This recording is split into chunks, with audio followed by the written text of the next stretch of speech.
You're about to look like a Benz with a missing wheel. One leg, just hobbling. Yeah, one leg. I'm turning you into leggy leg, man. What you want to put on that? No bets. But this fight, this one's on my terms now. The ball's in my court. Like they say, I've become the A side. Errol Spence gave me a shot. He gave me the opportunity to become the first male fighter to go undisputed in any division during the 4-belt era. I respect that, but forget rankings, forget titles. When it comes to real boxing, the kind that hooks diehards and draws in casuals, Crawford versus Spence 2 is the fight that still has to happen. Honestly, even more than Crawford versus Canelo. Here's the latest. We've signed the contract. The rematch is locked in. When's it going down? No date yet, but I know it's my next fight. The first clash between me and Errol. That was a one-sided masterclass. No spin, no excuses. I dropped him 3 times and closed the show in the 9th. It was violent, historic, definitive. But this is boxing. A beatdown doesn't always close the chapter. Sometimes it sets the sequel on fire. Now there's buzz again. We saw it during that face-off. This time, they might be going to 154 pounds. Spence is chasing redemption, claiming the first fight was just an off night. He's talking about the rematch clause. Whether it's 147 or 154 doesn't matter. I'm sure he'll want to push it to 154. That's fine by me. The result's still the same. Maybe even worse for him. He better think twice before activating that clause.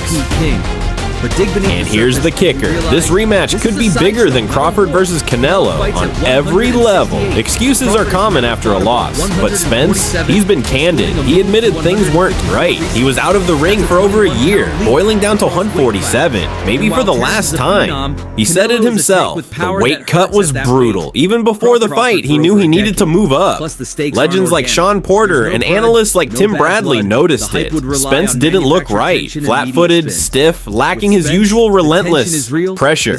Might be the real fight we all expected the first time. Let's not lie to ourselves. Crawford versus Canelo looks great on paper. Pound for pound, king versus legend. But dig deeper, it's a mismatch. Canelo lives at 168. Crawford just touched 154. That's a leap of 21 pounds across divisions. Terence is great, but Canelo's a tank with crushing power. One slip could end it all. Sure, Bud's brilliance might turn it into a chess match, but the power difference? It's a canyon. Crawford himself said it. Spence gave him the shot. So if Spence wants to run it back, it's only right to return the favor. Even Bob Arum said it best. Canelo's just too big and strong. Bob would know. He promoted Crawford for over a decade. Plus, the stakes in a Crawford-Canelo clash feel forced. No beef. No tension. The hype would need to be manufactured. Spence. The tension is real. The stakes are emotional. The fans are already invested. From a business standpoint, let's look at numbers. The first Crawford-Spence pay-per-view did roughly 700,000 buys. That's massive, especially without crossover stars like Floyd or Canelo. That's pure boxing audience. Spence has a redemption story. Crawford's now got a belt at 154. They're bigger. They're more marketable. The rivalry is unresolved. It's emotional. It's unfinished. And that sells. He needed adjustments. Needed to fix what went wrong to make it look different this time around. That's what he's banking on. But the truth, I'll be standing on the other side of that ring again, and I don't think much changes. This could be a million buy fight, easily, especially if it's in Vegas again, or better, yet AT&T Stadium in Texas. That's Spence's home turf. His fan base shows up deep. And let's not forget, Canelo's last big fight against Jermell Charlo barely cracked 600,000 buys, even with Showtime's machine behind it. But because of what still might be left in him, or what might not. That's heavier. While Terence Crawford continues to chase greatness with a possible jump to 168 to face Canelo Alvarez. He's calling names. He's cracking jokes. He knows his worth. He told the media in early 2024, Canelo isn't the priority. He hinted Spence at 154 is the real fight, the legacy fight. He said, if we do it again, I want both of us healthy, both of us at our best. No one can say anything afterward. That's not someone chasing a check. That's someone chasing greatness. Don't forget the controversy either. Since losing, Spence has heard it all. That he's washed. That the car crash changed him. That eye surgery messed with his timing. And Crawford, critics say he beat a broken man. Some even question if the fight counts. There's only one way.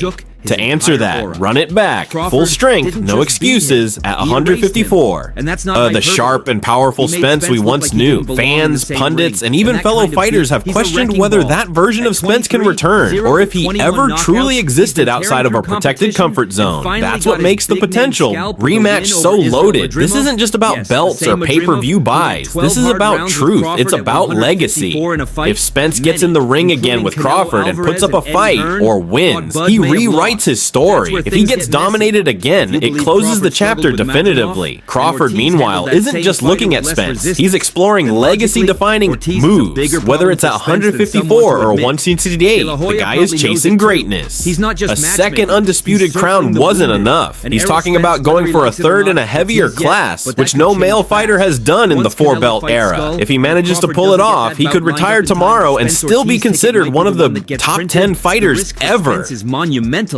But here's the twist. His path is filled with doubters, critics, and people waiting for him to fall. The Madrimov fight didn't help. Crawford looked human, not unbeatable, and in a sport where perception shapes careers, that kind of performance sticks. It's why the Canelo talk refuses to die. Fans know the physical mismatch is real, but they can't stop wondering, what if Crawford really is that good? What if he can outthink Canelo the way Mayweather did? And what if Canelo's best days are behind him? That what if energy fuels his interest? But Crawford doesn't seem desperate. He understands his worth now more than ever. He's not chasing checks. He's building something bigger, a legacy of dominance across divisions against all odds. He's not loud, but he's strategic. Every move, every quote, it all has purpose. And while Bud plots out his next chapter, Spence is caught in the middle of multiple narratives, none of them fully in his control. He's being pulled in several directions.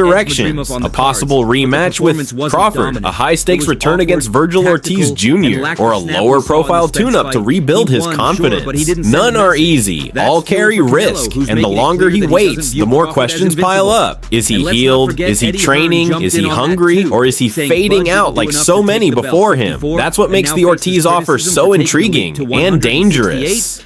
Paper Spence versus Ortiz is a blockbuster. Two Texans, both known for power, heart, and aggression, clashing in a stadium. It's easy to sell, but underneath the sizzle lies serious risk. Ortiz is undefeated, ferocious, and rising. Spence is damaged, inactive, and reeling from a historic loss. It's a perfect storm for Ortiz. For Spence, it might be too much too soon. Crawford, by contrast, keeps leveling up. He's even started talking differently, more open, more relaxed, more assertive. You hear it in his interviews, on podcasts, with fans. He's grown into his status, not just as a fighter, but as a star. People are finally listening. They're watching, and he's embracing it. He's still focused, still intense, but now he's also media savvy. He knows when to poke the bear. That Hall of Fame jab at Spence, that wasn't random. That was calculated. Designed to get under skin, to draw attention, to keep the buzz alive. And it worked. Boxing thrives on controversy, and Crawford knows how to stir the pot just enough. The Spence rematch is no longer just about proving dominance. It's about putting final punctuation on an unfinished story. It's about silencing the doubters, ending the debate, and cashing in while the spotlight's still hot. Because let's be real, boxing doesn't wait. One loss, one injury, one bad headline, and the moment is gone. Crawford understands that, so does Spence. The difference, Crawford looks ready for the next move. Spence still looks stuck in the last one. Even the fans are divided. Some believe Spence deserves another shot. He's earned it, they say. Others feel he had his moment and blew it. That Crawford-Spence, I was the real truth, and the truth hurt. But what makes this rematch compelling isn't logic, it's emotion, the what-if factor. What if Spence really was drained? What if the layoffs, the weight cuts, the surgeries, the car crashes? What if all of that really did dull his blade? Then maybe, just maybe, a healthy, focused, motivated Spence could change the narrative. And that's the hook. That's why this rematch sells. It's not just another fight. It's a second chance wrapped in tension, doubt, and legacy. And whether it's in Las Vegas or Texas, on Showtime or Amazon, it will be one of the most talked about fights in years. Not because of what's on the line, but because of what's already been lost. Unified belts, headline. Crawford doesn't need this fight, but he understands its weight. It completes the arc. It ends the debate. And for Spence, it's either redemption or retirement. No middle ground, no excuses. This isn't just boxing anymore. It's storytelling, and the next chapter hasn't been written yet, but the whole world is waiting to read it.